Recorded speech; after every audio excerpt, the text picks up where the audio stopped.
ಆದರೆ ನಾವು ನೋಡ್ತೇವೆ ದೇವರು ಕೊಟ್ಟಂಥ ಈ ಒಂದು ಅದ್ಭುತವಾದಂಥ ಈ ಮಾತಲ್ಲಿ ನಾವು ನೋಡ್ತಿದ್ದೇವೆ, ಲೋಟನ ಹೆಂಡತಿಯನ್ನು ಜ್ಞಾಪಕ ಮಾಡಿಕೊಳ್ಳಿರಿ, ಲೋಟನ ಹೆಂಡತಿಯನ್ನು ಜ್ಞಾಪಕ ಮಾಡಿಕೊಳ್ಳ್ರಿ ಎಂಬುದಾಗಿ ನಾವು ಕೇಳುವಂಥ ಸಂದರ್ಭದಲ್ಲಿ ಇವತ್ತು ನಮಗೂ ಕೂಡ ಅನೇಕ ನೆನಪುಗಳು, ಜ್ಞಾಪಕಗಳು ನಾವು ಮಾಡ್ಕೊಳ್ತೀವಿ, ಮಾಡ್ತಾ ಇರ್ತೀವಿ.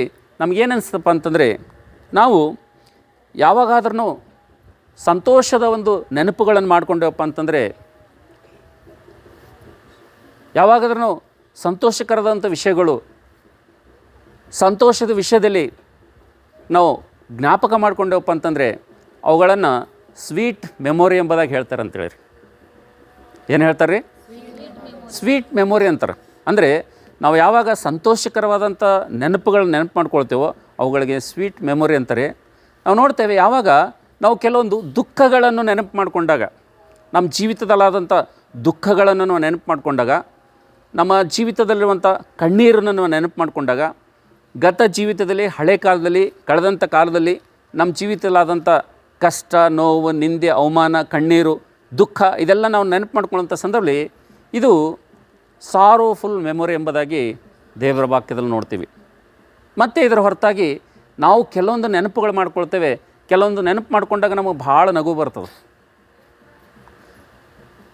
ಎಷ್ಟು ನಗ್ತೀವಪ್ಪ ಅಂತಂದರೆ, ಅದು ಪದೇ ಪದೇ ಅದು ಮಾತು ಹೇಳಿ ಹೊಟ್ಟೆ ಹಿಡ್ಕೊಂಡು ನಗ್ತೀವಿ ನಾವು.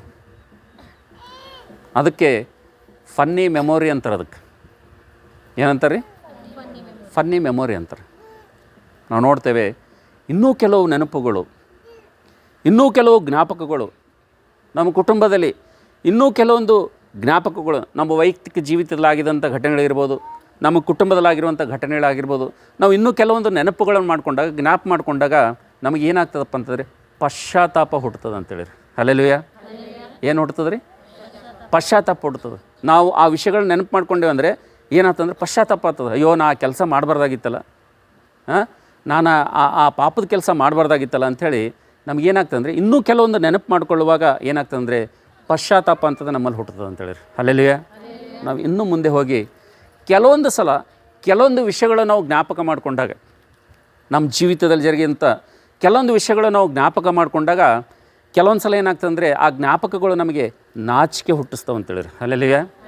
ಏನು ಹುಟ್ಟಿಸ್ತಾವೆ ರೀ? ಕೆಲವೊಂದು ನೆನಪುಗಳೇ ಹಾಗೆ ಇರ್ತವೆ, ನಾವು ಮಾಡಿದಂಥ ಕೆಲಸಗಳು ಹಾಗೆ ಇರ್ತವೆ. ಆ ಮಾಡಿದಂಥ ಕೆಲಸಕ್ಕೆ ಏನಾಗ್ತದೆ ಅಂದರೆ ನಮ್ಮ ಜೀವಿತದಲ್ಲಿ ಅವು ನೆನೆಸ್ಕೊಂಡ್ರೆ ಏನಾಗ್ತದಪ್ಪ ಅಂತಂದರೆ ನಮಗೆ ಅನೇಕ ಸಲ ನಾಚಿಕೆ ಕೂಡ ಹುಟ್ಟುತ್ತದೆ ಅಂತೇಳಿ. ಅಯ್ಯೋ, ನಾನಿಂಥ ನಾಚಿಕೆಗೆಟ್ಟ ಕೆಲಸ ಮಾಡಬಾರ್ದಾಗಿತ್ತು, ನಾನಿಂಥ ಬುದ್ಧಿಹೀನ ಕೆಲಸ ಮಾಡಬಾರ್ದಾಗಿತ್ತು ಅಂತೇಳಿ ನಮಗೆ ಎಷ್ಟು ಸಲ ನೆನಪುಗಳು ಬರ್ತವೆ. ಈ ರೀತಿಯಾಗಿ ನಮ್ಮ ಜೀವಿತದಲ್ಲಿ ಅನೇಕ ನೆನಪುಗಳನ್ನು ನಾವು ಮಾಡ್ತಾ ಇರ್ತೀವಿ. ಸಂತೋಷದ ವಿಷಯದಲ್ಲಿ ಜ್ಞಾಪಕ ಮಾಡ್ಕೊಳ್ತೇವೆ, ದುಃಖದ ವಿಷಯದಲ್ಲಿ ನಾವು ಜ್ಞಾಪಕ ಮಾಡ್ಕೊಳ್ತೇವೆ. ಕೆಲವೊಂದು ವಿಷಯಗಳು ಜ್ಞಾಪಕ ಮಾಡಿದಾಗ ಪಶ್ಚಾತ್ತಾಪ ಹುಡ್ತದೆ. ಕೆಲವೊಂದು ವಿಷಯಗಳು ನಾವು ಜ್ಞಾಪಕ ಮಾಡಿದಾಗ ನಮಗೆ ನಗು ಬರ್ತದೆ. ಕೆಲವೊಂದು ವಿಷಯಗಳು ನೆನಪು ಮಾಡಿಕೊಂಡಾಗ ನಮಗೆ ಪಶ್ಚಾತ್ತಾಪ ಬರ್ತದೆ. ಮತ್ತು ಕೆಲವು ವಿಷಯಗಳು ಜ್ಞಾಪಕ ಮಾಡಿಕೊಂಡಾಗ ನಮಗೆ ನಾಚಿಕೆ ಆಗ್ತದೆ.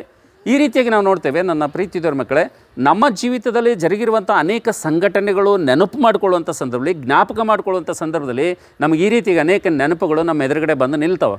ಆದರೆ ಇದೆಲ್ಲವನ್ನು ಗಂಟು ಮೂಟೆ ಕಟ್ಟಿ ಪಕ್ಕಕ್ಕಿಟ್ಟು ಇವತ್ತು ದೇವರೇನು ಹೇಳ್ತಾ ಇದ್ದಾನಪ್ಪ ಅಂತಂದರೆ, ಆಧ್ಯಾತ್ಮಿಕವಾಗಿ ಇರುವಂಥ ದೈವಿಕವಾದಂಥ ಮಕ್ಕಳಿಗೆ, ದೇವರ ಮಕ್ಕಳಿಗೆ ಇವತ್ತು ನಾವು ನೋಡ್ತಿದ್ದೇವೆ, ಯಾರು ರಕ್ಷಣೆ ಹೊಂದಿದ್ದಾರೋ, ಯಾರು ಯೇಸು ಕ್ರಿಸ್ತನನ್ನು ಸ್ವಂತ ರಕ್ಷಕನಾಗಿ ಅಂಗೀಕರಿಸಿಕೊಂಡಿದ್ದಾರೋ, ದೇವರ ನಾಮದಲ್ಲಿ ಭಯಭಕ್ತಿಯುಳ್ಳವರಾಗಿ ಈ ಲೋಕದಲ್ಲಿ ಕ್ರೈಸ್ತಳು ಎಂಬುದಾಗಿ ಜೀವಿಸ್ತಾ ಇದ್ದರು, ಅವ್ರಿಗೆ ಹೇಳುವಂಥ ಬಹು ವಿಶೇಷವಾದಂಥ ಮಾತೇನಪ್ಪ ಅಂತಂದರೆ, ದೇವರೇನು ಹೇಳ್ತಾ ಇದ್ದಾನಪ್ಪ ಅಂತಂದರೆ, ಲೋಟನ ಹೆಂಡತಿಯನ್ನು ಏನು ಮಾಡಿರಿ, ಜ್ಞಾಪಕ ಮಾಡಿಕೊಳ್ಳಿರಿ ಎಂಬುದಾಗಿ ಹೇಳ್ತಾ ಇದ್ದೇನೆ.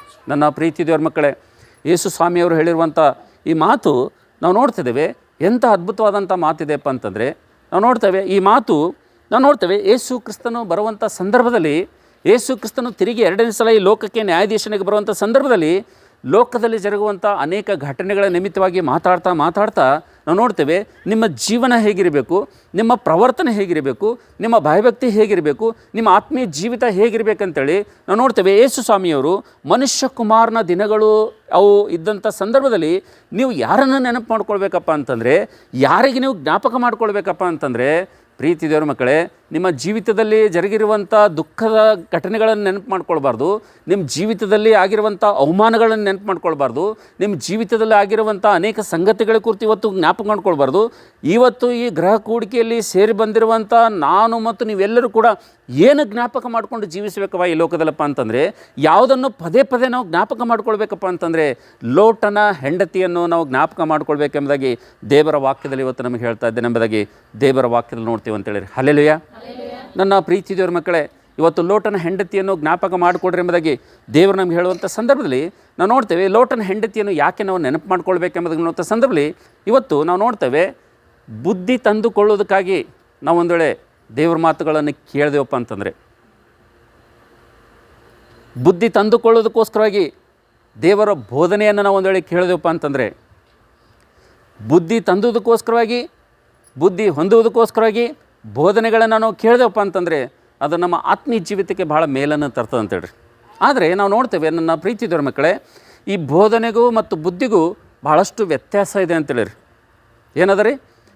ಬೋಧನೆಗೂ ಮತ್ತು ಬುದ್ಧಿಗೂ ಭಾಳಷ್ಟು ವ್ಯತ್ಯಾಸ ಇದೆ. ನಾವು ನೋಡ್ತೇವೆ ಬೋಧನೆ ಅಂದರೆ ಯಾವ ರೀತಿಗೆ ಇರ್ತದಪ್ಪ ಅಂತಂದರೆ, ಸ್ಕೂಲ್ನಲ್ಲಿ ಟೀಚರ್ ಫಸ್ಟ್ ಕ್ಲಾಸಲ್ಲಿ ಬಂದ್ರಪ್ಲೆ ಏನಂತಾರೆ ಅಂದರೆ ಸ್ಟೂಡೆಂಟ್ಗಳಿಗೆ ಏನಂತಾರಪ್ಪ ಅಂತಂದರೆ, ಮಕ್ಕಳಿಗೆ ಏನಂತಂದರೆ ಏ ಸೈಲೆನ್ಸ್, ಕೀಪ್ ಕ್ವಾಯ್ಟ್.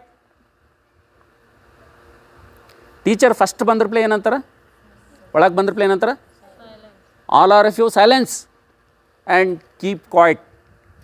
ಅಂದರೆ ಎಲ್ಲರೂ ಏನು ಮಾಡಿರಿ, ಗಲಾಟೆ ಮಾಡೋದನ್ನು ನಿಲ್ಲಿಸ್ರಿ, ಮತ್ತೇನು ಮಾಡಿರಿ, ಸೈಲೆಂಟಾಗಿ ಏನು ಮಾಡಿರಿ, ಕೂತ್ಕೊಡ್ರಿ. ಕೀಪ್ ಕ್ವಾಯ್ಟ್, ಬಾಯಿ ಮುಚ್ಕೊಂಡು ಸುಮ್ಮನೆ ಕೂತ್ಕೊಡ್ರಿ ಅಂತ ಟೀಚರ್ ಫಸ್ಟ್ ಹೇಳ್ತಾರೆ.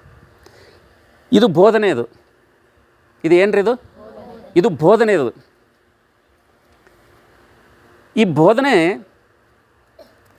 ಕೇಳದೇ ಇರುವಾಗ ಬುದ್ಧಿ ತರೋದಕ್ಕಾಗಿ ಟೀಚರ್ ಏನು ಮಾಡ್ತಾರಪ್ಪ ಅಂತಂದರೆ, ಅವರು ಕೀಪ್ ಕ್ವಾಯ್ಟ್ ಅಂದ್ರೂ ಕೇಳಲಿಲ್ಲಪ್ಪ ಅಂತಂದರೆ, ಸೈಲೆನ್ಸ್ ಅಂದ್ರೂ ಕೇಳಲಿಲ್ಲಪ್ಪ ಅಂತಂದರೆ, ಆ ಗಲಾಟೆ ಮಾಡುವಂಥ ಕ್ಲಾಸ್ನಲ್ಲಿ ಒಬ್ಬ ಹುಡುಗನನ್ನು ಗುರುತಿಸಿ ಅವನಿಗೆ ಮುಂದ್ಗಡೆ ಕರೆದು 4 ಬಾರಿಸ್ತಾರೆ. ಏನು ಮಾಡ್ತಾರೆ ರೀ? 4 ಬಾರಿಸ್ತಾರೆ. ಅಷ್ಟು ಜನರಲ್ಲಿ ಒಬ್ಬ ಹುಡುಗನನ್ನು ಕರೆದು ಏನು ಮಾಡ್ತಾರೆ, ಒಬ್ಬನಿ ಕರೆದು ಏನು ಮಾಡ್ತಾರೆ, ಬಾರಿಸ್ತಾರೆ. ಆವಾಗ ಇವನಿಗೆ ಬಾರಿಸೋದ್ರಿಂದ ಅಲ್ಲಿ ಕೂತಿರುವಂಥ 50 ಸ್ಟೂಡೆಂಟ್ಗಳಿಗೆ ಬುದ್ಧಿ ಬರ್ತದೆ. ಹಲ್ಲೆಲೂಯಾ. ಏನು ಬರ್ತದೆ ರೀ? ಒಬ್ಬನಿಗೆ ಹೊಡೆಯೋದ್ರಿಂದ ಏನಾಗ್ತದೆ, ಕೂತಿರುವಂಥ ಎಲ್ಲ ಸ್ಟೂಡೆಂಟ್ಗಳಿಗೆ, ಗಲಾಟೆ ಮಾಡುವಂಥವ್ರಿಗೆ ಎಲ್ಲರಿಗೆ ಏನು ಬರ್ತದೆ, ಬುದ್ಧಿ ಬರ್ತದೆ. ಅದಕ್ಕೋಸ್ಕರಾಗಿ ನಾವು ನೋಡ್ತೇವೆ ನನ್ನ ಪ್ರೀತಿದವ್ರ ಮಕ್ಕಳೇ, ಬೋಧನೆ ಬೇರೆ, ಬುದ್ಧಿ ಬರೋದು ಬೇರೆ. ಹೌದಲ್ಲ? ಬೋಧನೆ ಭಾಳ ಮಂದಿ ಕೇಳ್ತಾರೆ. ಏನು ರೀ?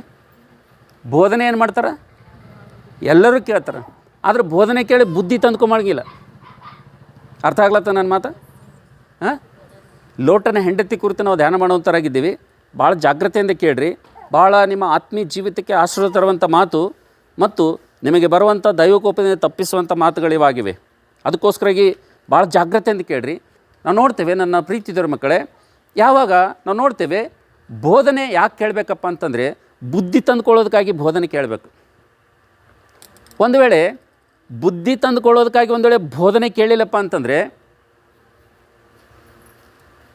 ಬೋಧನೆ ಕೇಳಿಲ್ಲ, ಬೋಧನೆ ಕೇಳಿ ಬುದ್ಧಿ ತಂದುಕೊಳ್ಳಿಲ್ಲಪ್ಪ ಅಂತಂದರೆ ಅವ್ರು ಏನಾಗ್ತಾರಪ್ಪ ಅಂತಂದರೆ ರದ್ದಿಯೊಳಗೆ ಸೇರಿಬಿಡ್ತಾರಂತೇಳಿರೋರು. ಎದ್ರಾಗ ಸೇರ್ತಾರೆ ಅವರು?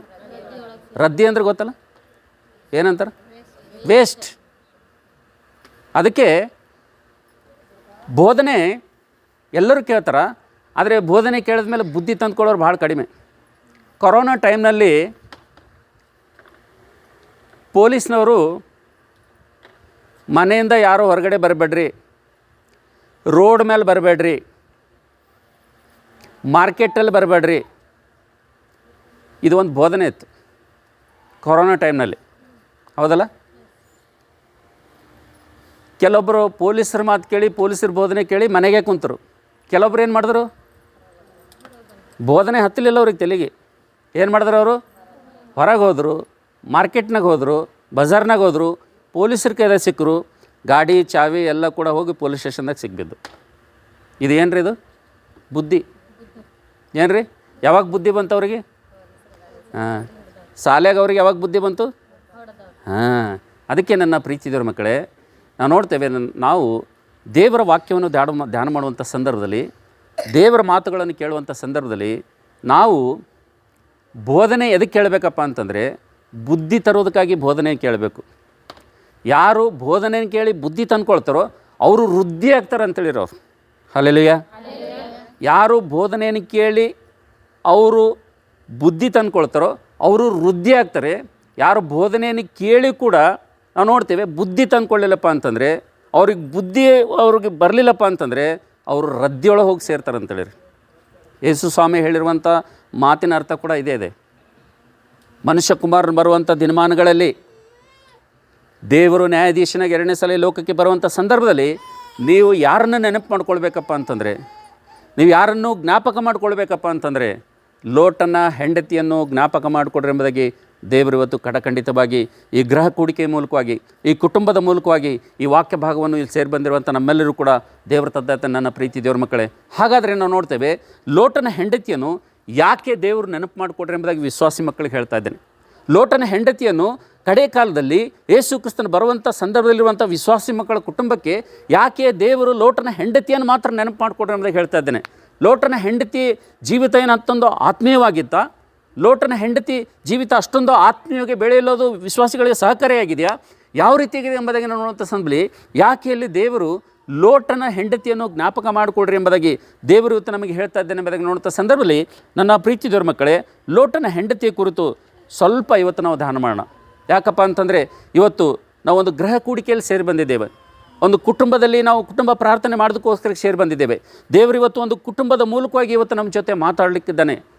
ಆ ಕುಟುಂಬ ಯಾವ ರೀತಿಗಿತ್ತು, ಆ ಕುಟುಂಬ ಎಂಥ ಭಯಭಕ್ತಿಯಲ್ಲಿತ್ತು, ಆ ಕುಟುಂಬದ ಒಂದು ಪ್ರವರ್ತನೆ ಹೇಗಿತ್ತು, ಆ ಕುಟುಂಬಕ್ಕೂ ಮತ್ತು ದೇವರಿಗೆ ಎಂಥ ಸಂಬಂಧ ಐತೆ ಎಂಬುದಾಗಿ ನಾವು ನೋಡ್ತೇವೆ. ಆ ಕುಟುಂಬದ ಮೂಲಕವಾಗಿ ದೇವರು ಇವತ್ತು ನಮಗೆ ಮಾತಾಡುವಂಥ ಸಂದರ್ಭದಲ್ಲಿ ಇವತ್ತು ಲೋಟನ ಕುಟುಂಬದ ಮೂಲಕವಾಗಿ ಇವತ್ತು ನಮ್ಮ ಜೊತೆ ಮಾತಾಡಿರುವಂಥ ಸಂದರ್ಭದಲ್ಲಿ ಇವತ್ತು ದೇವರು ಯಾಕೆ ಲೋಟನ ಹೆಂಡತಿಯನ್ನು ಜ್ಞಾಪಕ ಮಾಡಿಕೊಡ್ರಿ ಎಂಬುದಾಗಿ ಹೇಳ್ತಾ ಇದ್ದೇನೆ ನಮಗೆ ನೋಡುವಂಥ ಸಂದರ್ಭದಲ್ಲಿ ನಾವು ನೋಡ್ತೇವೆ.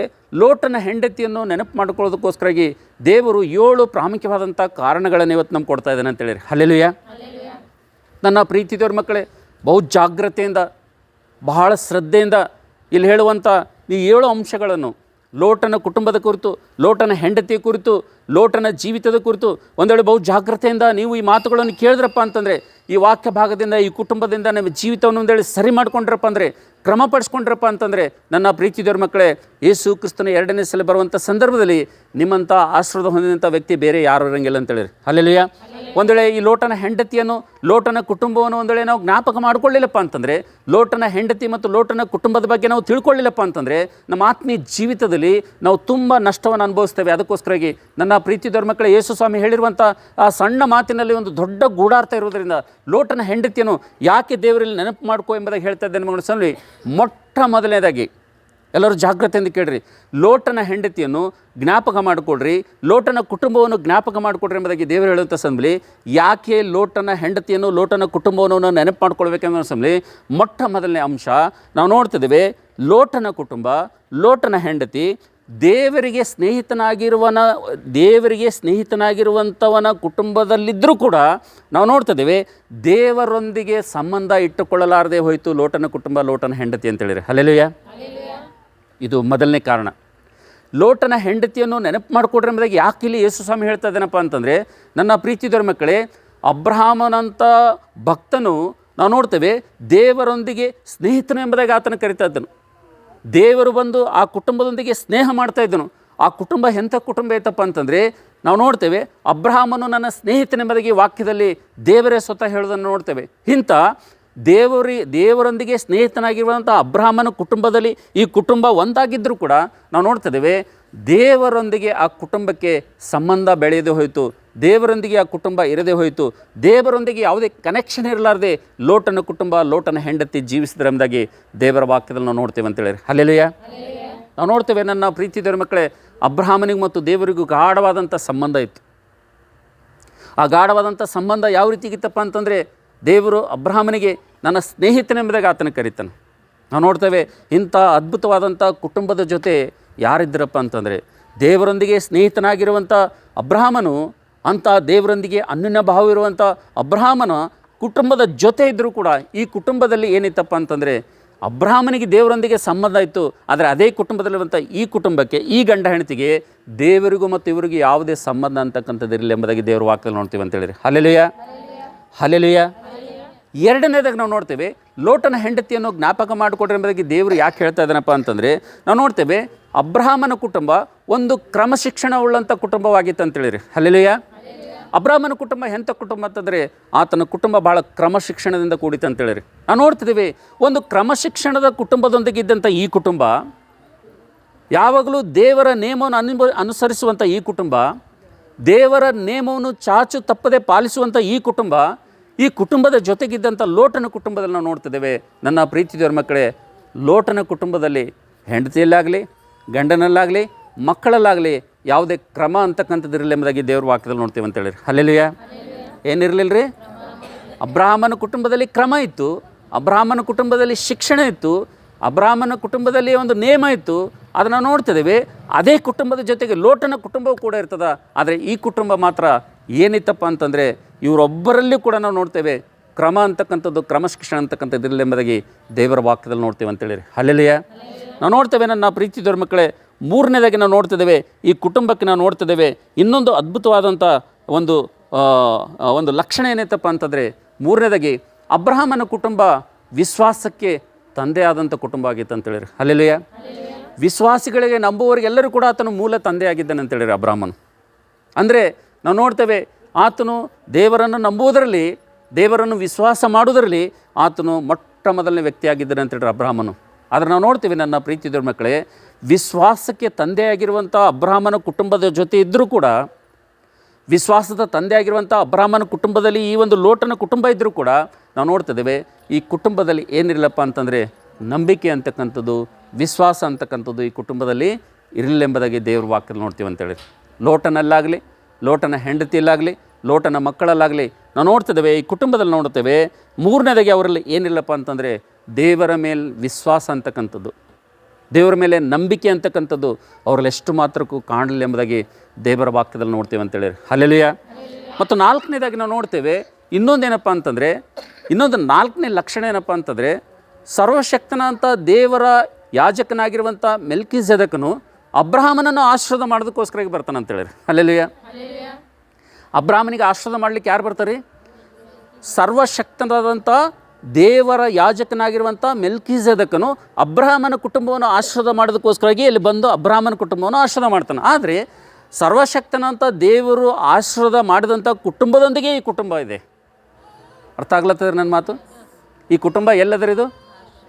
ಸರ್ವಶಕ್ತನಂತ ದೇವರ ಯಾಜಕನಾಗಿರುವಂಥ ಮೆಲ್ಕಿಜೆದಕನು ಆಶೀರ್ವದಿಸಿದಂಥ ಕುಟುಂಬದೊಂದಿಗೆ ಈ ಕುಟುಂಬ ಇದೆ. ನಾವು ನೋಡ್ತಿದ್ದೇವೆ, ಅಬ್ರಹಾಮನ ಕುಟುಂಬದಲ್ಲಿ ಸರ್ವಶಕ್ತನಂತ ದೇವರು ಆಶೀರ್ವಾದ ಮಾಡಿದಂಥ ಆಶೀರ್ವಾದ ಇದೆ. ಆದರೆ ಅದೇ ಕುಟುಂಬದ ಜೊತೆಗಿದ್ದಂಥ ಈ ಕುಟುಂಬದಲ್ಲಿ ಏನಿಲ್ಲ ಎಂಬುದಾಗಿ ನೋಡುತ್ತಾ ಸಂದರ್ಭದಲ್ಲಿ ಈ ಕುಟುಂಬದಲ್ಲಿ ಆಶೀರ್ವಾದ ಅಂತಕ್ಕಂಥದ್ದು ಇಲ್ಲ ಎಂಬುದಾಗಿ, ಲೋಟನ ಕುಟುಂಬದಲ್ಲಿ ಆಶೀರ್ವಾದ ಅಂತಕ್ಕಂಥದ್ದು ಇಲ್ಲ ಎಂಬುದಾಗಿ ದೇವರ ವಾಕ್ಯದಲ್ಲಿ ನೋಡ್ತಾ ಇದ್ದೀವಿ ಅಂತೇಳಿ. ಹಲ್ಲೆಲೂಯಾ. ಅಬ್ರಹಾಮನು ಎಂಥ ಅದ್ಭುತವಾದಂಥ ಆಶೀರ್ವಾದ ಹೊಂದದನಪ್ಪ ಅಂತಂದರೆ, ಸರ್ವಶಕ್ತನಂತ ದೇವರ ಯಾಜಕನಾಗಿರುವಂಥ ಮೆಲ್ಕಿಜೆದಕನು ಬಂದು ಆತನನ್ನು ಆಶೀರ್ವಾದ ಮಾಡಿದ ಮೇಲೆ ನಾವು ನೋಡ್ತಿದ್ದೇವೆ ಯಾವ ರೀತಿಗೆ ಅಬ್ರಹಾಮನ ಕುಟುಂಬ ಆಶೀರ್ವಾದ ಹೊಂದಪ್ಪ ಅಂತಂದರೆ, ನಾವು ನೋಡ್ತೇವೆ ಲೋಟನ ಕುಟುಂಬ ನಾವು ನೋಡ್ತೇವೆ ಅದು ಆಶೀರ್ವಾದ ಹೊಂದದೇ ಹೋದಂಥ ಕುಟುಂಬವಾಗಿತ್ತು ಎಂಬುದಾಗಿ ದೇವರ ವಾಕ್ಯದಲ್ಲಿ ನೋಡ್ತಿದ್ದೇವೆ ಅಂತೇಳಿ. ಹಲ್ಲೆಲೂಯಾ. ನಾವು ನೋಡ್ತೇವೆ ನನ್ನ ಪ್ರೀತಿ ದೇವರ ಮಕ್ಕಳೇ. ಮತ್ತು ಐದನೇದಾಗಿ ನಾವು ನೋಡ್ತೇವೆ ಈ ಕುಟುಂಬಕ್ಕೆ ಇನ್ನೊಂದು ಲಕ್ಷಣ ಏನಪ್ಪ ಅಂತಂದರೆ, ಐದನೇ ಒಂದು ಲಕ್ಷಣ ಏನಪ್ಪ ಅಂತಂದರೆ, ದೇವದೂತರೇ ಈ ಕುಟುಂಬಕ್ಕೆ ಬಂದರು ಅಂತೇಳಿರಿ. ಯಾರು ಬಂದ್ರಿ? ಯಾರ ಕುಟುಂಬಕ್ಕೆ ಬಂದರು? ಅಬ್ರಹಾಮನ ಕುಟುಂಬಕ್ಕೆ ಬಂದರು. ಮತ್ತು ಲೋಟನ ಕುಟುಂಬಕ್ಕೂ ಕೂಡ ಯಾರು ಬಂದರು? ದೇವದೂತರು ಬಂದರು. ನೋಡ್ರಿ, ಸೊದೋಮೂರನ್ನು ಆಯ್ಕೆ ಮಾಡಿಕೊಂಡು ಸೊದೋಮ್ ಗೊಮೋರ ಪಟ್ಟಣದಲ್ಲಿ ಈ ಒಂದು ಲೋಟನ ಕುಟುಂಬವಾಗಿ ವಾಸ ಮಾಡುವಂಥ ಸಂದರ್ಭದಲ್ಲಿ ಆತನನ್ನು ತಪ್ಪಿಸೋದಕ್ಕೋಸ್ಕರಾಗಿ ಯಾರು ಬಂದರು? ಯಾರು ಬಂದರು? ದೇವದೂತರೇ ಬಂದರು. ನೋಡ್ತಾ ಇದ್ದೀವಿ, ಪರಲೋಕದಿಂದ ಈ ಕುಟುಂಬವನ್ನು ರಕ್ಷಿಸಬೇಕು, ಪರಲೋಕದಿಂದ ಈ ಕುಟುಂಬವನ್ನು ತಪ್ಪಿಸಬೇಕು, ಈ ಊರಿಗೆ, ಈ ಒಂದು ದೇಶಕ್ಕೆ ಬಂದಿರುವಂಥ ಮಹಾ ದೈವಕೋಪದಿಂದ, ಈ ಬೆಂಕಿಯಿಂದ ಇವರನ್ನು ತಪ್ಪಿಸಬೇಕಂತೇಳಿ ಪರಲೋಕದಿಂದ, ಆಕಾಶದಿಂದ ದೇವದೂತರೇ ಎಲ್ಲಿಗೆ ಬಂದ್ರಪ್ಪ ಅಂತಂದರೆ ಲೋಟನ ಕುಟುಂಬಕ್ಕೆ ಬಂದರು. ಅದನ್ನು ನೋಡ್ತೇವೆ ನನ್ನ ಪ್ರೀತಿ ದೇವರ ಮಕ್ಕಳೇ. ದೇವದೂತರು ಬಂದರೂ ಕೂಡ ಈ ಕುಟುಂಬಕ್ಕೆ ರಕ್ಷಣೆ ಸಿಗಲಿಲ್ಲ ಎಂಬುದಾಗಿ ದೇವರ ವಾಕ್ಯದಲ್ಲಿ ನೋಡ್ತೀವಿ ಅಂತೇಳಿ. ಹಲ್ಲೆಲೂಯಾ. ಹಲ್ಲೆಲೂಯಾ. ನಾವು ನೋಡ್ತೇವೆ ಈ ಐದನೇದಾಗಿ ಈ ಕುಟುಂಬದಲ್ಲಿ ಏನು ನೋಡ್ತೀವಪ್ಪ ಅಂತಂದರೆ, ದೇವದೂತರು ಬಂದರೂ ಕೂಡ ಸ್ವತಃ ದೇವರ ಕುಟುಂಬವನ್ನು ಕನಿಕರಿಸಿ ದೇವದೂತರನ್ನು ರಕ್ಷಿಸಲಿಕ್ಕೆ ಕುಟುಂಬ ಕಳಿಸಿದ್ರು ಕೂಡ ನಾವು ನೋಡ್ತೇವೆ ಈ ಕುಟುಂಬ ನಾವು ನೋಡ್ತಿದ್ದೇವೆ ರಕ್ಷಿಸಲ್ಪಡಲಿಲ್ಲ.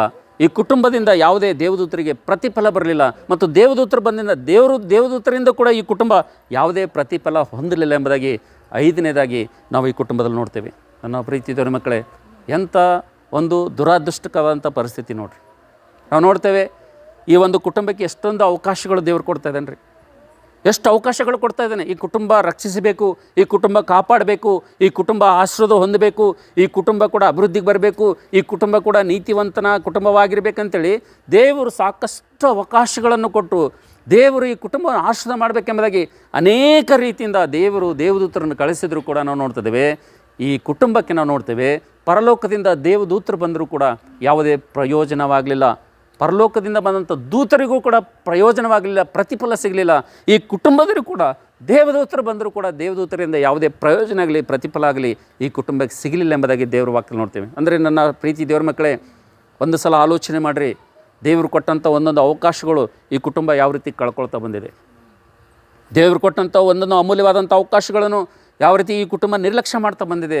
ಒಂದು ಸಲ ಕೂತಿರುವಂಥ ನಾವೆಲ್ಲರೂ ಕೂಡ ಆಲೋಚನೆ ಮಾಡಬೇಕು. ಅದಕ್ಕೋಸ್ಕರಾಗಿ ನಾವು ನೋಡ್ತೇವೆ ಯೇಸು ಸ್ವಾಮಿಯವರು ಲೂಕನ ಬರೆದ ಸುವಾರ್ತೆ 17ನೇ ಅಧ್ಯಾಯ 32ನೇ ವಚನದಲ್ಲಿ ಲೋಟನ ಹೆಂಡತಿಯನ್ನು ಏನು ಮಾಡಿರಿ ನೀವು ಜ್ಞಾಪಕ ಮಾಡಿಕೊಡ್ರಿ ಎಂಬುದಾಗಿ ದೇವರು ಹೇಳ್ತಾ ಇದ್ದಾನೆ. ನಾವು ನೋಡ್ತೇವೆ ಕೊನೆಯದಾಗಿ ನಾವು ನೋಡ್ತೇವೆ 6ನೇದಾಗಿ ನಾವು ನೋಡ್ತೇವೆ ನನ್ನ ಪ್ರೀತಿದವರ ಮಕ್ಕಳೇ, ಈ ಒಂದು ಕುಟುಂಬ 6ನೇ ಒಂದು ಲಕ್ಷಣ ಏನಪ್ಪ ಅಂದರೆ ಈ ಕುಟುಂಬಕ್ಕೆ ಒಳ್ಳೆ ಭಯದಿಂದ ಕೂಡಿದಂಥ ಭಕ್ತಿಯಿಂದ ಕೂಡಿದಂಥ ಕುಟುಂಬದೊಂದಿಗೆ ಈ ಕುಟುಂಬದ ಸಹವಾಸ ಇದೆ ಅಂತೇಳಿರಿ. ಹಲ್ಲೆಲೂಯಾ. ಈ ಕುಟುಂಬದ ಸಹವಾಸ ಯಾರೊಂದಿಗೆ ಇದೆ ರೀ? ಒಳ್ಳೆ ಅಬ್ರಹಾಮನ ಕುಟುಂಬ ಭಯಭಕ್ತಿಯಿಂದ ಕೂಡಿದಂಥ ಕುಟುಂಬ, ಹೌದಲ್ರಿ? ಅಬ್ರಹಾಮನು ದೇವರಿಗೆ ಭಯಪಡುವಂಥ ವ್ಯಕ್ತಿಯಾಗಿದ್ದನು. ಅಬ್ರಹಾಮನು ದೇವರಿಗೆ ಗೌರವಿಸುವಂಥ ವ್ಯಕ್ತಿಯಾಗಿದ್ದನು. ಅಬ್ರಹಾಮನು ಯಾವಾಗಲೂ ದೇವರನ್ನು ಗೌರವಿಸ್ತಾ ದೇವರಂದರೆ ಭಯಪಡ್ತಾ ವ್ಯಕ್ತಿಯಾಗಿದ್ದನು. ಅಬ್ರಹಾಮನು ದೇವರೆದುರುಗಡೆ ತಗ್ಗಿಸ್ಕೊಳ್ಳೋಂಥ ವ್ಯಕ್ತಿಯಾಗಿದ್ದನು. ಆದಿಕಾಂಡ 18ನೇ ಅಧ್ಯಾಯ ನೋಡಿದ್ರೆ ಅಬ್ರಹಾಮನು ದೇವರೆದುರುಗಡೆ ಎಷ್ಟೊಂದು ತಗ್ಗಿಸ್ಕೊಳ್ತಾನಪ್ಪ ಅಂದರೆ, ಸ್ವಾಮಿ ಮಣ್ಣು ಬೂದಿಯಾದ ನನ್ನನ್ನು ಕನಿಕರಿಸಿ ಎಂಬುದಾಗಿ ಮಾತಾಡ್ತಾನೆ ಅಂತೇಳಿರಿ. ಹಲ್ಲೆಲೂಯಾ. ಅಂದರೆ ದೇವರಿಗೆ ಅಬ್ರಹಾಮನು ಎಷ್ಟು ಭಯಪಡ್ತಾನಂದರೆ ನಾವು ನೋಡ್ತೇವೆ ಒಂದು ಒಳ್ಳೆ ಭಯಭಕ್ತಿ ಉಳ್ಳಂಥ ಕುಟುಂಬದೊಂದಿಗೆ ಈ ಕುಟುಂಬದ ಸಹವಾಸ ಇದೆ ಅಂತೇಳಿರಿ. Hallelujah, hallelujah. ಆದರೆ ನಾವು ನೋಡ್ತೇವೆ ನನ್ನ ಪ್ರೀತಿದವ್ರ ಮಕ್ಕಳೇ, 6ನೇದಾಗಿ ಒಂದು ದುರಾವಸ್ಥೆ ಏನಿದೆ ಈ ಕುಟುಂಬದಲ್ಲಪ್ಪ ಅಂತಂದರೆ, 6ನೇ ಒಂದು ಸ್ವಭಾವ ಏನಿದೆಪ್ಪ ಅಂತಂದರೆ ಲೋಟನ ಕುಟುಂಬದಲ್ಲಿ, ಲೋಟನ ಹೆಂಡತಿಯಲ್ಲಿ ನಾವು ನೋಡ್ತಿದ್ದೇವೆ ಒಳ್ಳೆಯ ಭಯ ಭಕ್ತಿಯಿಂದ ಕೂಡಿದಂಥ ಕುಟುಂಬದೊಂದಿಗೆ ಸಹವಾಸ ಇದ್ದರೂ ಕೂಡ ನಾವು ನೋಡ್ತಿದ್ದೇವೆ ಈ ಕುಟುಂಬದಲ್ಲಿ ಮಾತ್ರ ನಾವು ನೋಡ್ತೇವೆ ಲೋಟನ ಕುಟುಂಬದಲ್ಲಿ ಬಲವಂತದ ಭಕ್ತಿ ಮಾಡಬೇಕಾಯ್ತು ಈ ಕುಟುಂಬಕ್ಕೆ. ಅಲ್ಲೆಲ್ಲೂಯಾ. ಏನು ಮಾಡ್ಬೇಕಾಯ್ತು ರೀ? ಇವರಲ್ಲಿ ಭಯದಿಂದ ಕೂಡಿದಂಥ ಭಕ್ತಿ ಬರಲಿಲ್ಲ. ಇವರಲ್ಲಿ ಅಬ್ರಹಾಮನಲ್ಲಿ ಯಾವ ರೀತಿಗೆ ಭಯದಿಂದ ಕೂಡಿದಂಥ ಭಕ್ತಿ ಇತ್ತು, ಈ ಲೋಟನ ಕುಟುಂಬದಲ್ಲಿ ಭಯನೂ ಇರಲಿಲ್ಲ ಮತ್ತು ಭಕ್ತಿನೂ ಇರಲಿಲ್ಲ. ಏನಾಯ್ತಪ್ಪ ಅಂದರೆ ಇವ್ರ ಭಕ್ತಿ ಹೆಂಗಾಯ್ತಪ್ಪ ಅಂತಂದರೆ, ಇವ್ರ ಭಕ್ತಿ ಎಂಥದಪ್ಪ ಅಂದರೆ ಬಲವಂತದಿಂದ ಕೂಡಿದಂಥ ಭಕ್ತಿ ಆಗಿತ್ತಿದು. ಲೋಟನ ಭಕ್ತಿ ಎಂಥದ್ರಿ?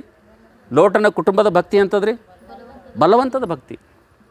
ಇತ್ತೀಚೆಗೆ ನನ್ನ ಎದುರುಗಡೆ ಇಬ್ಬರು ಗಂಡ ಹೆಂಡತಿ ಕೂತ್ಕೊಂಡಿದ್ದರು. ಹೆಂಡತಿ ಹೇಳ್ತಾ ಇದ್ದಳು, ನೀವು ಚರ್ಚಿಗೆ ಬರ್ಬೇಕ್ರಿ, ನೀವು ದೇವ್ರ ಗುಡಿಗೆ ಬರ್ಬೇಕ್ರಿ, ನೀವು ದೇವ್ರ ಮಾತು ಕೇಳಬೇಕ್ರಿ, ನೀವು ಎಲ್ಲ ಚಲೋ ಆಗ್ತದೆ ಅಂತೇಳಿ ಒಬ್ಬ ಹೆಂಡತಿ ಹೇಳ್ತಾ ಇದ್ದಳು ಗಂಡಗೆ.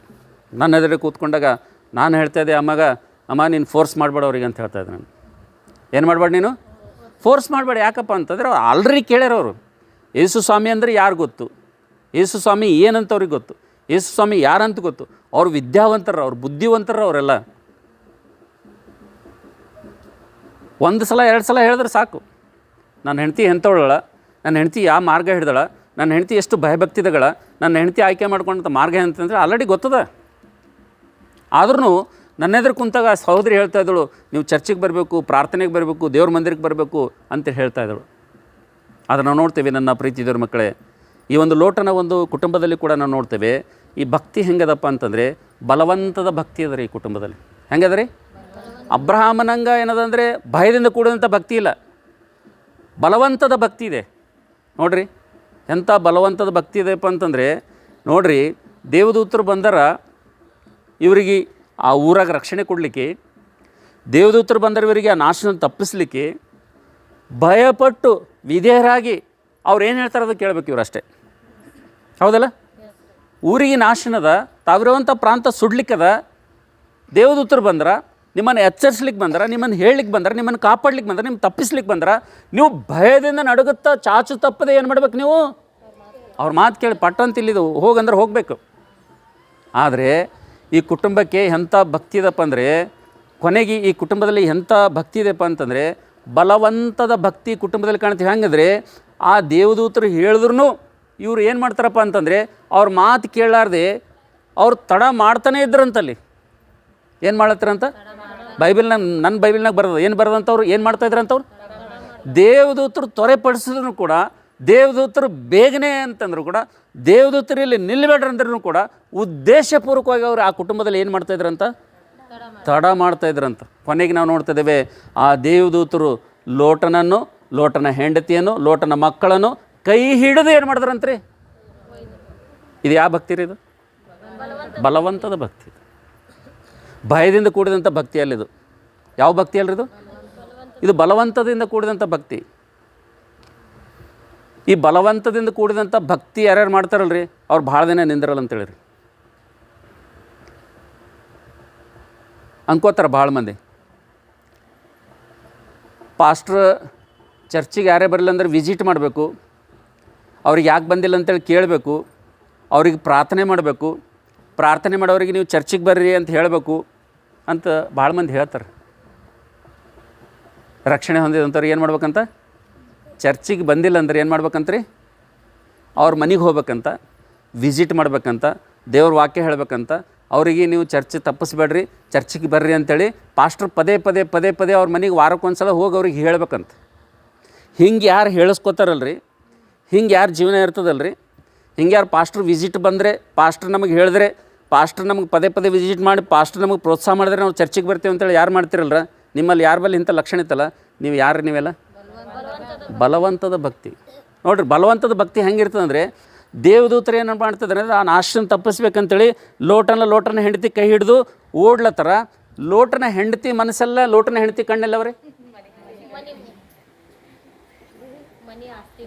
ಯಾಕಡವ, ದೇವದೂತರ ಕಾಲ, ದೇವದೂತರ ಕಣ್ಣೆ ಕಡವ ಮುಂದವ, ಈ ಕಡೆ. ಹಾಂ, ಅದಕ್ಕೆ ನನ್ನ ಪ್ರೀತಿ ದೇವ್ರ ಮಕ್ಕಳೇ, ಬಲವಂತದ ಭಕ್ತಿಗೆ ಒಳಗಾಗ್ಯದ ಈ ಕುಟುಂಬ. ಈ ಕುಟುಂಬದ 6ನೇ ಲಕ್ಷಣ ಏನು ರೀ? ಬಲವಂತದ ಭಕ್ತಿ. ನನ್ನ ಪ್ರೀತಿ ದೇವ್ರ ಮಕ್ಕಳೇ, ಇಲ್ಲಿ ಕೂತಿರುವಂಥ ನೀವು ಯಾರೇ ಆಗಿರಿ, ಅಥವಾ ನನ್ನ ಮಾತುಗಳನ್ನು ಕೇಳುವಂಥ, ಧ್ವನಿಯನ್ನು ಕೇಳುವಂಥ ನೀವು ಯಾರೇ ಆಗಿರಿ, ಒಂದು ವೇಳೆ ನಿಮಗೆ ಯಾರಾದರೂ ಪದೇ ಪದೇ ವಾಕ್ಯ ಹೇಳಬೇಕು, ಪದೇ ಪದೇ ಪ್ರೋತ್ಸಾಹ ಮಾಡಬೇಕು, ಪದೇ ಪದೇ ನೀವು ವಿಸಿಟ್ ಮಾಡಬೇಕು, ಪದೇ ಪದೇ ನಿಮಗೆ ಬರ್ರಿ ಅಂತ ಹೇಳಬೇಕು, ಪದೇ ಪದೇ ಪಾಸ್ಟ್ರ್ ಬಂದು ನಿಮ್ಮ ಮನೆಗೆ ರೋಡ್ ಹಾಕಬೇಕು, ಇಂಥದ್ದು ಏನಾದರೂ ನಿಮ್ಮ ಮನಸ್ಸಿನಾಗ ಇಟ್ಕೊಂಡಿದ್ರಪ್ಪ ಅಂತಂದರೆ ನೀವು ನಿಜವಾದಂಥ ಭಯದಿಂದ ಕೂಡಿದಂಥವ್ರಲ್ಲ. ನೀವು ನಿಮ್ಮಲ್ಲಿ ಭಯದಿಂದ ಕೂಡಿದಂಥ ಭಕ್ತಿ ಇಲ್ಲ. ನಿಮ್ಮಲ್ಲಿ ಯಾವ್ದು ಭಕ್ತಿ ಇದೆ ನಿಮ್ಮಲ್ಲಿ? ಹಾಂ, ಬಲವಂತದ ಭಕ್ತಿ. ಪಾಸ್ಟ್ರ್ ಬರ್ರಿ ಬರ್ರಿ ಬರ್ರಿ ಅಂತ ಹೇಳಿದ್ರೂ ಕೂಡ ಪಾಸ್ಟ್ರ್ ಕಾಲು ಈ ಕಡೆ ಇರ್ತಾವೆ, ಚರ್ಚ್ ಕಡೆಗೆ, ನಿಮ್ಮದು ಕಡೆ ಇರ್ತದೆ, ಯಾಕಡೆ ಇರ್ತದೆ? ಬಿಸ್ನೆಸ್ಸು, ವ್ಯಾಪಾರ, ಉದ್ಯೋಗ, ಹಣ, ಏನು ಬಾಬಾ ಯಾಕಡೆ ಇರ್ತದೆ ರೀ? ಪಾಸ್ಟ್ರ್ ಎಟ್ಟೆ ಹೇಳಲಿ.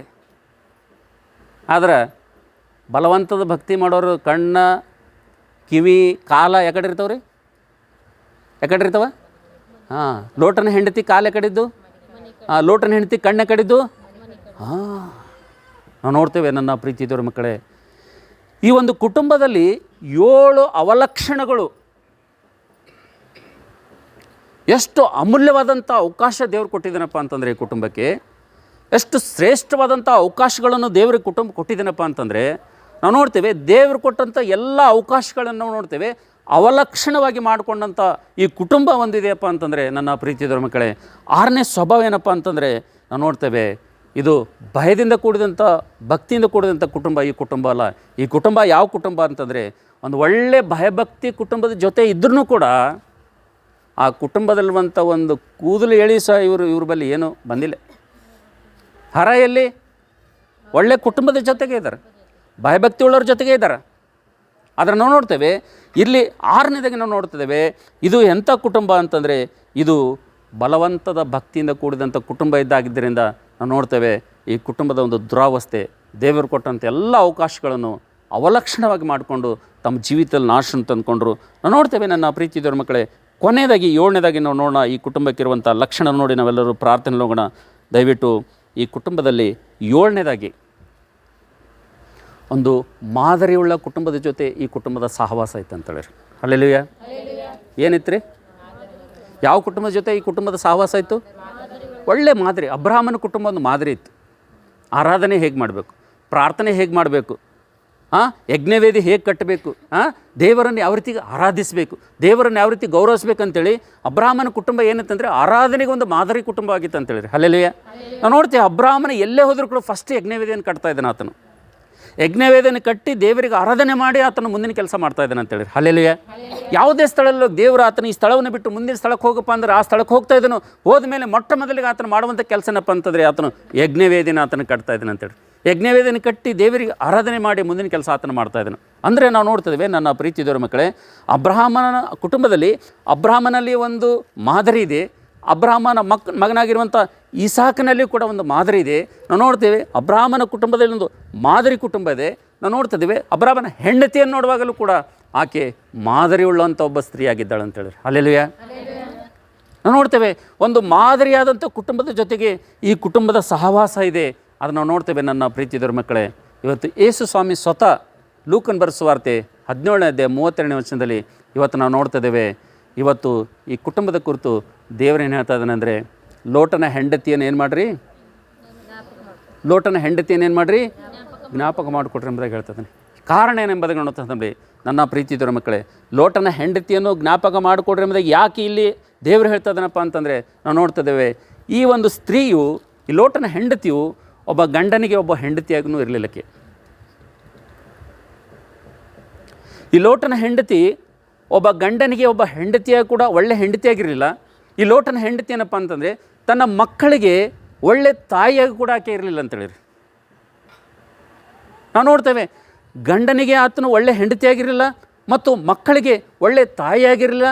ಮತ್ತು ನಾವು ನೋಡ್ತೇವೆ ಸಮಾಜದಲ್ಲಿ ಒಂದು ಮಾದರಿಯಾದಂಥ ಮಹಿಳೆಯಾಗಿರದೆ, ಭಯಭಕ್ತಿ ಇಲ್ಲದೆ, ಬಲವಂತದ ಭಕ್ತಿ ಈಕೆ ಜೀವಿತದಲ್ಲಿದ್ದರಿಂದ ಮಾದರಿ ಜೀವಿತವನ್ನು ಕಳೆದುಕೊಂಡು ಈಕೆ ಮಾಡಿದಂಥ ಜೀವಿತ ಎಂಥದಪ್ಪ ಅಂತಂದರೆ, ಈಕೆ ಅನುಸರಿಸಿದಂಥ ಮಾರ್ಗಗಳೆಂಥವಪ್ಪ ಅಂತಂದರೆ, ಈಕೆ ಮಾಡಿದಂಥ ತಪ್ಪಿನಿಂದ ನಾವು ನೋಡ್ತೇವೆ ಗಂಡನನ್ನು ಇಬ್ಬರು ಮಕ್ಕಳನ್ನು ವ್ಯಭಿಚಾರಿಗಳಾಗಿ ಆಕೆ ಮಾರ್ಪಡಿಸ್ತಾಳೆ ಅಂತೇಳಿರಿ. ಹಲ್ಲೆಲೂಯಾ.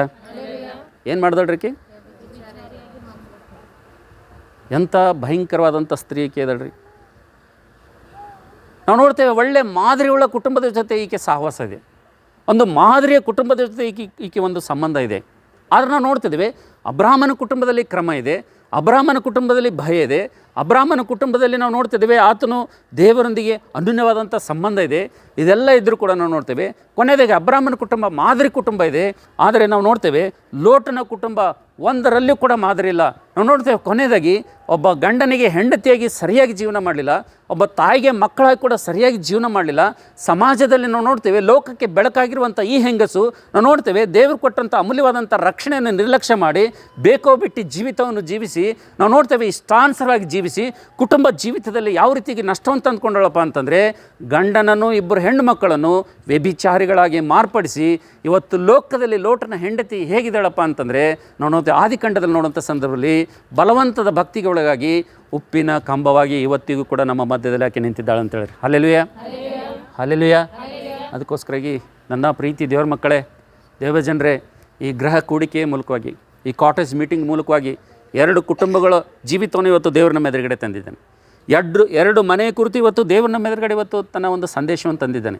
ಇವತ್ತು ಒಂದು ಒಳ್ಳೆ ಭಯಭಕ್ತಿಯುಳ್ಳಂಥ ಕುಟುಂಬದ ಕುರಿತು ನಮ್ಮ ಜೊತೆ ಮಾತಾಡ್ತಾ ಇದ್ದೇನೆ. ಭಕ್ತಿಹೀನ ಕುಟುಂಬದ ಕೂಡ ದೇವರು ನಮ್ಮ ಜೊತೆ ಮಾತಾಡ್ತಾ ಇದ್ದಾನೆ. ಇವತ್ತು ಅಬ್ರಹಾಮನ ಕುಟುಂಬ ಭಯಭಕ್ತಿಯಿಂದ ಕೂಡಿದಂಥ ಕುಟುಂಬ. ಇವತ್ತು ಲೋಟನ ಕುಟುಂಬ ನೋಡುವಾಗ ನಾವು ನೋಡ್ತೇವೆ ಭಕ್ತಿಹೀನವಾದಂಥ ಕುಟುಂಬ ಎಂಬುದನ್ನು ನೋಡ್ತೇವೆ. ನನ್ನ ಪ್ರೀತಿದವರ ಮಕ್ಕಳೇ, ಕಡೆ ಕಾಲದಲ್ಲಿ ಜೀವಿಸುವಂಥ ನಾವು, ಯೇಸು ಕ್ರಿಸ್ತನ 2ನೇ ಸಲ ನ್ಯಾಯಾಧೀಶನಾಗಿ ಲೋಕಕ್ಕೆ ಬರುವಂಥ ದಿನಮಾನಗಳಲ್ಲಿ ಜೀವಿಸುವಂಥ ನಾವು ಪ್ರತಿಯೊಬ್ಬರು ನಮ್ಮನ್ನು ಪರೀಕ್ಷೆ ಮಾಡ್ಕೊಳ್ಬೇಕಂತೇಳಿ. Hallelujah, hallelujah. ಇವತ್ತು ನಾವು ನೋಡ್ತೇವೆ ನನ್ನ ಪ್ರೀತಿದವರ ಮಕ್ಕಳೇ, ನಮ್ಮ ಆತ್ಮೀಯ ಜೀವಿತದಲ್ಲಿ ನಾವು ಪರೀಕ್ಷೆ ಮಾಡ್ಕೊಳ್ಳಿಲ್ಲ ಅಂತೇಳಿರಿ. ನಮ್ಮ ಆತ್ಮೀಯ ಜೀವಿತ ಒಂದು ಸಲ ನಮ್ಮನ್ನು ಪರೀಕ್ಷೆ ಮಾಡ್ಕೊಳ್ಳಿಲ್ಲ ಅಂತೇಳಿರಿ. ಸುಮ್ಮನೆ ರಕ್ಷಣೆ ಹೊಂದಿದ್ದೀವಿ, ಸುಮ್ಮನೆ ಚರ್ಚಿಗೆ ಹೋಗ್ತೀವಿ, ಸುಮ್ಮನೆ ವಾಕ್ಯ ಕೇಳ್ತೀವಿ, ಸುಮ್ಮನೆ ಮನೆಗೆ ಬರ್ತೀವಿ, ಸುಮ್ಮನೆ ಮತ್ತೆ ತಿರುಗ್ತೀವಿ ಅಂದರೆ ನೋ ನೋ ನೋ ನೋ ದೇವರ ಉದ್ದೇಶಪೂರ್ವಕವಾಗಿ ಆತನು ಬರುವಂಥ ದಿನ ಭಾಳ ಸಮೀಪವಾಗಿದೆ.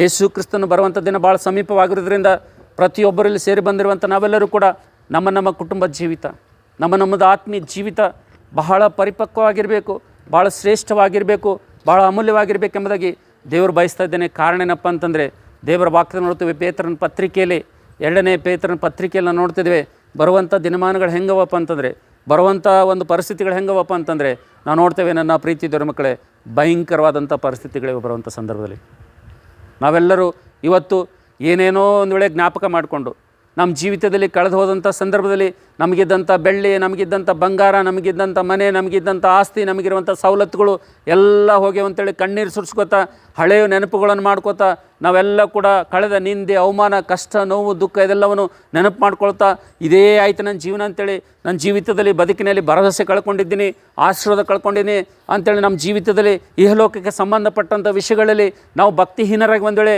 ನಾವು ಮನಸ್ಥಿತಿಯಲ್ಲಿ ನಾವು ಒಂದು ವೇಳೆ ಜೀವಿಸ್ತಾ ಇದ್ದೇವಪ್ಪ ಅಂತಂದರೆ ನನ್ನ ಪ್ರೀತಿ ಮಕ್ಕಳೇ, ಯೇಸು ಸ್ವಾಮಿ ನನಗೂ ನಿನಗೆ ಹೇಳುವಂಥ ಮಾತೇನಪ್ಪ ಅಂತಂದರೆ ಈ ಗೃಹ ಕೂಡಿಕೆ ಮೂಲಕವಾಗಿ ಈ ಮನೆಯ ಮೂಲಕವಾಗಿ ಇಲ್ಲಿ ಸೇರಿ ಬಂದಿರುವಂಥ ನಮ್ಮೆಲ್ಲರಿಗೂ ಕೂಡ ದೇವರು ಹೇಳುವಂಥ ಅಮೂಲ್ಯವಾದಂಥ ಮಾತೇನಪ್ಪ ಅಂತಂದರೆ ನೀವು ಯಾವುದನ್ನು ನೆನಪು ಮಾಡ್ಕೊಳ್ಬೇಕಪ್ಪ ಅಂದರೆ, ಯಾವುದನ್ನು ಜ್ಞಾಪಕ ಮಾಡ್ಕೊಳ್ಬೇಕಪ್ಪ ಅಂದರೆ ಲೋಟನ ಹೆಂಡತಿಯನ್ನು ಜ್ಞಾಪಕ ಮಾಡಿಕೊಡ್ರಿ. ಇವತ್ತು ನಾವು ನೋಡ್ತೇವೆ ಒಳ್ಳೆಯ ಭಯಭಕ್ತಿ ಉಳ್ಳಂಥ ಕುಟುಂಬದ ಜೊತೆಗೆ ದೇವರೊಂದಿಗೆ ಸ್ನೇಹಿತನಾಗಿರುವಂಥ, ದೇವರೊಂದಿಗೆ ಸ್ನೇಹ ಹೊಂದಿದಂಥ ವ್ಯಕ್ತಿಯೊಂದಿಗೆ ಸಹವಾಸ ಇದ್ದರೂ ಕೂಡ, ಆ ಕುಟುಂಬದೊಂದಿಗಿದ್ದರೂ ಕೂಡ ಇವತ್ತು ನಾವು ನೋಡ್ತೇವೆ ಆ ಕುಟುಂಬಕ್ಕೂ ದೇವರಿಗೆ ಯಾವುದೇ ಸಂಬಂಧ ಇರಲಾರದೆ ಜೀವಿಸಿದ್ರು ಅವರು. ಇವತ್ತು ನೀವು ಹಾಗೆ ಜೀವಿಸ್ತಿದ್ದೀರಾ? ಇಲ್ಲಿ ಕೂಡಿ ಬಂದಿರುವಂಥ ಅನೇಕರ ಜೀವಿತ ಒಂದು ಸಲ ನಿಮ್ಮನ್ನು ಪರೀಕ್ಷೆ ಮಾಡಿಕೊಡ್ರಿ. ಇವತ್ತು ಸಭೆಗೆ ಬರ್ತಾ ಇದ್ದರೂ ಕೂಡ, ಆತ್ಮೀಯವಾದಂಥ ಸಂದೇಶಗಳನ್ನು ಕೇಳ್ತಾ ಇದ್ದರೂ ಕೂಡ, ದೇವರ ಮಾತುಗಳನ್ನು ನಿಮ್ಮ ಜೀವಿತದಲ್ಲಿ ಬರ್ತಾ ಇದ್ದರೂ ಕೂಡ, ಇಂಥ ಅತಿ ಅಮೂಲ್ಯವಾದಂಥ ಶ್ರೇಷ್ಠವಾದಂಥ ಸಂದೇಶಗಳು ನಿಮ್ಮ ಜೀವಿತದಲ್ಲಿ ಬರ್ತಾ ಇದ್ದರೂ ಕೂಡ, ಇಂಥ ಸಭೆಯ ಸಹವಾಸದ ಜೊತೆಗಿದ್ದರೂ ಕೂಡ ಇನ್ನೂ ಕೂಡ ದೇವರಿಗೂ ಮತ್ತು ನಿಮಗೆ ಯಾವುದೇ ಸಂಬಂಧ ಇರಲಾರದೆ ಈ ಲೋಕದಲ್ಲಿ ಶರೀರಕ್ಕನುಸಾರವಾಗಿ ನೀವು ಜೀವಿಸ್ತಾ ಇರೋದಾದರೆ ಖಂಡಿತವಾಗಿ ಲೋಟನ ಹೆಂಡತಿಯಂತೆ ನಿಮ್ಮ ಜೀವಿತ ಇರೋದು ಅಂತೇಳಿ. ಹಲ್ಲೆಲೂಯಾ. ನಾವು ನೋಡ್ತೇವೆ ಇಷ್ಟೆಲ್ಲ ಭಯಂಕರವಾದಂಥ 7 ಅವಗುಣಗಳು, 7 ಅವಲಕ್ಷಣಗಳು ನಾವು ನೋಡ್ತೇವೆ.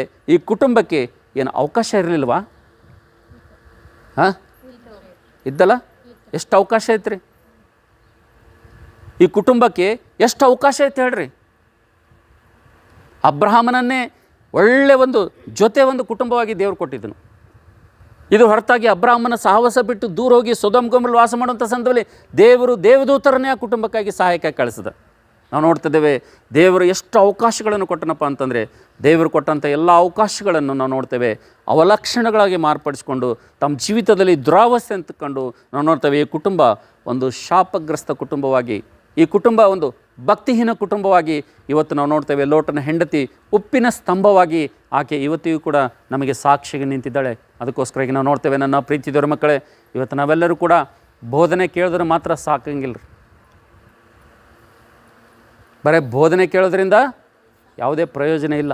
ದೇವರ ವಾಕ್ಯ ನೋಡ್ತೀವಿ, ರೋಮ ಪತ್ರಿಕೆ 2ನೇ ಅಧ್ಯಾಯದಲ್ಲಿ ಧರ್ಮಶಾಸ್ತ್ರ ಕೇಳೋದ್ರಿಂದ ಯಾರು ಕೂಡ ನೀತಿವಂತರಾಗೋದಿಲ್ಲ ಅಂತ. ಧರ್ಮಶಾಸ್ತ್ರ ಕೇಳೋದ್ರಿಂದ ಯಾರು ನೀತಿವಂತರಾಗೋದಿಲ್ಲ. ಧರ್ಮಶಾಸ್ತ್ರವನ್ನು ಕೇಳಿ ಅದರ ಅನುಸಾರವಾಗಿ ಯಾರು ನಡೀತಾರೋ, ಯಾರು ಜೀವಿಸ್ತಾರೋ ಅವ್ರು ಮಾತ್ರ ನೀತಿವಂತರೆಂಬ ನೋಡ್ತೇವೆ. ಅಬ್ರಹಾಮನ ಕುಟುಂಬ ನೀತಿವಂತನ ಕುಟುಂಬವಾಗಿ ಅದು ಅದ್ಭುತವಾಗಿ ಆಶೀರ್ವಾದ ಹೊಂದಿತು. ನಾವು ನೋಡ್ತೇವೆ ಲೋಟನ ಕುಟುಂಬದ ಜೀಲ್ ನೋಡ್ತೇವೆ ಭಯಂಕರವಾದಂಥ ಒಂದು ನಷ್ಟವನ್ನು ತಂದುಕೊಂಡ್ರು.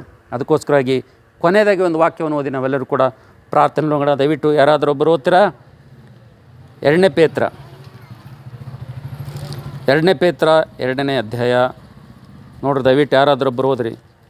2ನೇ ಪೇತ್ರ 2ನೇ ಅಧ್ಯಾಯ 6ನೇ ವಚನ ಯಾರಾದರೂ ದಯಮಾಡಿ ಒಬ್ಬರು ಓದ್ರಿ. 2 Peter 2nd chapter 6 verse.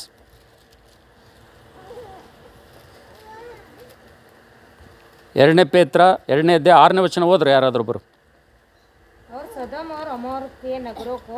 ಆತನು ಸೊದೋಮ್ ಗೋಮರಗಳ ಪಟ್ಟಣಗಳನ್ನು विनाश का ऐसा दंड दिया कि उन्हें भस्म करके ಅಬ್ಬಾ, ಯಾರಾದ್ರೂ ಕನ್ನಡದಾಗ ಗೊತ್ತೀರಾ?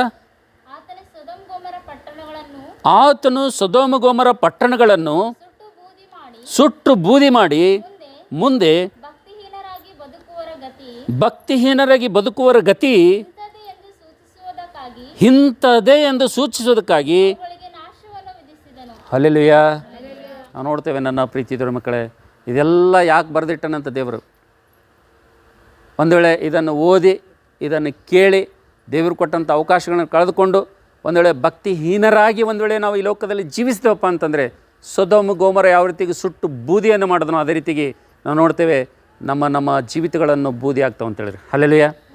ಕೊನೆಯದಾಗಿ ಇನ್ನೊಂದು ವಚನ ಯಾರಾದರೂ ಓದ್ತೀರಾ? ಅದೇ 2ನೇ ಪೇತ್ರ 3ನೇ ಅಧ್ಯಾಯ 5ನೇ ವಚನ ಓದ್ರಿ.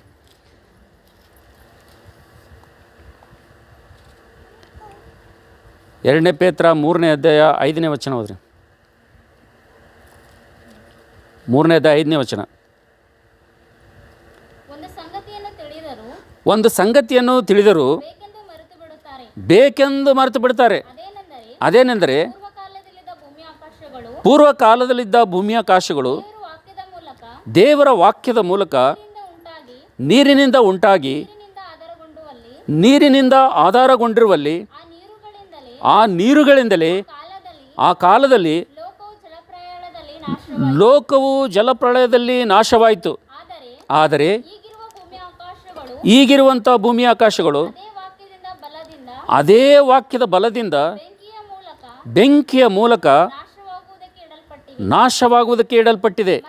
ಮತ್ತು ಭಕ್ತಿಹೀನರ ಶಿಕ್ಷಾವಿಧಿಯು ನಾಶವು ಉಂಟಾಗುವ ದಿನಕ್ಕಾಗಿ ಹಲ್ಲೆಲೂಯಾ. ಬೆಂಕಿ ಎದಕ್ಕೆ ಸಿದ್ಧ ಆಗ್ಯದಂತ್ರಿ? ಯಾರನ್ನು ನಾಶ ಮಾಡೋದಕ್ಕಾಗಿ ಬೆಂಕಿ ಸಿದ್ಧ ಆಗ್ಯದಂತ್ರಿ? ನನ್ನ ಬೈಬಲ್ನಾಗ ಬರ್ತದ, ಲೋಟನ ಹೆಂಡತಿಯನ್ನು ನೋಡಿದ್ರೂ ಕೂಡ, ಲೋಟನ ಹೆಂಡತಿ ಜೀವಿತದ ಬಗ್ಗೆ ಬೋಧನೆ ಮಾಡಿದ್ರೂ ಕೂಡ, ಲೋಟನ ಕುಟುಂಬದ ಬಗ್ಗೆ ಎಷ್ಟೊಂದು ಸವಿಸ್ತರವಾಗಿ ತಿಳಿಸಿ ಹೇಳಿದ್ರೂ ಕೂಡ, ಯಾರು ಭಕ್ತಿಯನ್ನು ಭಯದಿಂದ ಮಾಡಲಿಕ್ಕೆ ಇಷ್ಟಪಡೋಂಗಿಲ್ಲೋ, ಯಾರು ಬೋಧನೆಯನ್ನು ಕೇಳಿ ಬುದ್ಧಿ ತಂದ್ಕೊಳ್ಳೋದಿಲ್ಲೋ, ಯಾರು ಭಕ್ತಿಹೀನರಾಗಿ ಜೀವಿಸ್ತಾರೋ ಅವರ ಜೀವಿತಗಳನ್ನು ನಾವು ನೋಡ್ತೇವೆ. ಭಕ್ತಿಹೀನರ ಶಿಕ್ಷಾವಿಧಿಗಾಗಿ ಬೆಂಕಿ ಏನಾಗ್ಲತ್ತಂತ್ರಿ? ಬೆಂಕಿ ಏನಾಗ್ಲತ್ತಂತ? ಸಿದ್ಧವಾಗ್ಲತ್ತಂತ. ಆ ಬೆಂಕಿಯಿಂದ ನಾನು ತಪ್ಪಿಸಲ್ಪಡಬೇಕು, ನನ್ನ ಕುಟುಂಬ ತಪ್ಪಿಸಲ್ಪಡಬೇಕು, ಇಲ್ಲಿ ಕೂತಿರುವಂಥ ನೀವು ತಪ್ಪಿಸಲ್ಪಡಬೇಕು, ನಿಮ್ಮ ಕುಟುಂಬ ತಪ್ಪಿಸಲ್ಪಡಬೇಕಪ್ಪ ಅಂದರೆ ಪ್ರತಿದಿನ ಲೋಟನ ಹೆಂಡತಿಯನ್ನು ಜ್ಞಾಪಕ ಮಾಡ್ಕೋಬೇಕು ನೀವು ಪ್ರತಿಯೊಬ್ಬರು. ಹಲ್ಲೆಲೂಯಾ. ಪ್ರತಿಯೊಬ್ಬರು ಸಹೋದರ ಸಹೋದರಿ ಪ್ರತಿಯೊಬ್ಬರು ಆತ್ಮೀಯ ಜೀವಿತದಲ್ಲಿ ಬೆಳಗ್ಗೆ ಎದ್ದ ತಕ್ಷಣ ಸಾಯಂಕಾಲ ಮಲಗೋ ತನಕ ಲೋಟನ ಹೆಂಡತಿಯ ಸ್ವಭಾವ, ಲೋಟನ ಕುಟುಂಬದಲ್ಲಿರುವಂಥ ಸ್ವಭಾವ ಎಲ್ಲಿ ನನ್ನ ಕುಟುಂಬದಲ್ಲಿ ಎಲ್ಲರೂ ಬಂದದೇನು? ನನ್ನ ಗಂಡನಲ್ಲೆಲ್ಲರೂ ಬಂದದ, ನನ್ನ ಹೆಂಡತಿಯಲ್ಲೆಲ್ಲಾದರೂ ಬಂದದ, ನನ್ನ ಮಕ್ಕಳಲ್ಲೆಲ್ಲಾದರೂ ಬಂದದ ಅಂತೇಳಿ ಪ್ರತಿದಿನ ವಿಶ್ವಾಸ ಏನು ಮಾಡ್ಬೇಕಂದ್ರೆ ಲೋಟನ ಹೆಂಡತಿ ಕುರಿತು ಜ್ಞಾಪಕ ಮಾಡ್ಕೊಳ್ಬೇಕಂತಾರೆ. Hallelujah, hallelujah. ಬನ್ನಿ, ಹಾಗಾದರೆ ನಾವು ನೋಡ್ತೇವೆ ನನ್ನ ಪ್ರೀತಿದವ್ರ ಮಕ್ಕಳೇ, ದೇವರು ಕೊಟ್ಟಂಥ ಅವಕಾಶಗಳನ್ನು ಅವಲಕ್ಷಣ ಮಾಡಿಕೊಂಡು ಶಾಪ ತಂದುಕೊಂಡಂಥ ಈ ಕುಟುಂಬದ ಬಗ್ಗೆ, ಈ ಗ್ರಹ ಕೂಡಿಕೆ ಮೇಲಕ್ಕೆ ದೇವರು ನಮ್ಗೆ ಕೊಟ್ಟಂಥ ಈ ಆತ್ಮೀಯ ಒಂದು ಸಂದೇಶಕ್ಕಾಗಿ ನಾವು ದೇವರಿಗೆ ಸ್ತೋತ್ರ ಸಲ್ಲಿಸೋಣ, ದೇವರಿಗೆ ವಂದನೆ ಸಲ್ಲಿಸೋಣ. ಯಾಕೆಂದರೆ ದೇವರು ನಮ್ಮನ್ನು ಬಹಳವಾಗಿ ಪ್ರೀತಿ ಮಾಡುವಂಥ ದೇವರಾಗಿದ್ದಾನೆ.